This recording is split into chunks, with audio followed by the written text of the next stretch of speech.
Welcome to టీ10 నేను రేవతి. కనీస నిల్వలు పాటించని సేవింగ్స్ అకౌంట్ ఖాతాదారుల నుండి బ్యాంకులు జరిమానా పేరుతో భారీగా సొమ్ము వసూలు చేయడం దారుణం. స్టేట్ బ్యాంక్ ఆఫ్ ఇండియా మినహా 11 ప్రభుత్వ రంగ బ్యాంకులు 2023-24 ఆర్థిక సంవత్సరంలో పొదుపు ఖాతాల్లో కనీస నిల్వను నిర్వహించడంలో విఫలమైనందుకు ఖాతాదారుల నుండి 2331 కోట్లు వసూలు చేశాయని కేంద్ర ఆర్థిక శాఖ పార్లమెంటుకు నివేదించింది. అంతకుముందు ఏడాది అంటే 2022-23లో 1855 కోట్లు పిండుకోగా ఇప్పుడు 25.63% అదనంగా ఈ బ్యాంకులు గుంజుకున్నాయన్నమాట. గత 3 ఏళ్లలో కనీస నిల్వను నిర్వహించినందుకు ఖాతాదారుల నుండి 5614 కోట్లు వసూలు చేశాయి. ఈ విధంగా ఖాతాదారుల నుండి జరిమానా పేరిట డబ్బు అప్పనంగా కొట్టేయడం బ్యాంకులకు తగిన పని. కార్పొరేట్లకు లక్షల కోట్ల రూపాయలను ఉదారంగా మాఫీ చేస్తున్న బ్యాంకులు సామాన్యుల నుండి ఇలా గోల్లుడగొట్టి వసూలు చేయడం అమానుషం. బ్యాంకింగ్ దిగ్గజం SBI మాత్రం 2019-20 నుంచి కనీస బ్యాలెన్స్ మెయింటెనెన్స్ చేయని ఖాతాదారులపై జరిమానా విధించడాన్ని నిలిపివేయడం కొంత ఊరట కలిగించే విషయం. ప్రభుత్వ రంగ బ్యాంకుల సంగతిలా ఉంటే రకరకాల రూపాల్లో జనం సొమ్ము కొల్లగొట్టే ప్రైవేటు బ్యాంకులు తమ ఖాతాల్లో కనీస నిల్వలు ఉండడంతో విఫలమైతే ఖాతాదారుల నుంచి భారీ మొత్తాలను సవాలు చేస్తున్నాయి. ఆ విధంగా బ్యాంకులు సేవింగ్స్ ఖాతాదారుల నుండి ఈ రూపంలో సొమ్ము లూటీ చేయడం అమానుషం. బ్యాంకుల్లో సేవింగ్స్ ఖాతా తెరిచేది పేదల సామాన్య మధ్యతరగతి వారేనని వేరుగా చెప్పనక్కర్లేదు. అంతేకాదు వివిధ రకాల ప్రభుత్వ పథకాలకు రాయితీలు పొందడానికి బ్యాంకు ఖాతా తప్పనిసరి అంటూ జనం చేత వాటిని తెరిపించేది ప్రభుత్వ అధికారులు లేదా వాటి ప్రమోటర్లే కదా.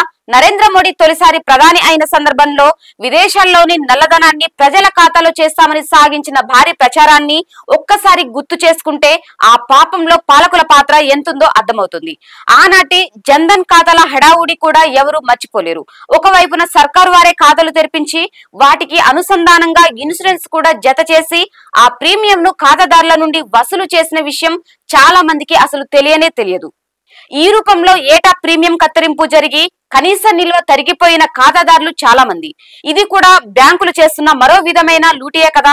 పొదుపు ఖాతా నిర్వహణకు ఆ బ్యాంకులకు ఓవర్ హెడ్స్ రూపంలో కొంత ఖర్చయ్యే మాట నిజమే, కానీ వారు జరిమానా పేరిట గుంజుతున్నదంత మొత్తమైతే అవ్వదన్నది నిర్వివాదాంశం. అన్నిటి ధరలు విపరీతంగా పెరిగిపోతుండగా మరోవైపున ప్రజల ఆదాయాలు తరిగిపోతున్నాయని ప్రభుత్వ గణాంకాలే చెబుతున్నాయి. ధరలు, నిరుద్యోగం అన్న 2 ప్రధానాంశాలే ఇటీవల సాధారణ ఎన్నికల్లో ప్రభావితం చేశాయని పలు సర్వేలు నిగ్గు తేల్చాయి. ధరలు, నిరుద్యోగం అన్న 2 ప్రధానాంశాలే సాధారణ ఎన్నికల్లో ప్రభావితం చేశాయని పలు సర్వేలు నిగ్గు తేల్చాయి.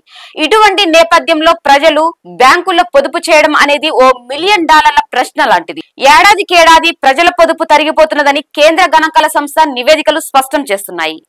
ఈ ప్రతికూల పరిస్థితుల్లో ప్రజల్లో పొదుపు పట్ల అవగాహన కలిగించి ఆసక్తి పెంచడం బ్యాంకులు అంతకు మించి ప్రభుత్వము చేపట్టవలసి ఉంది.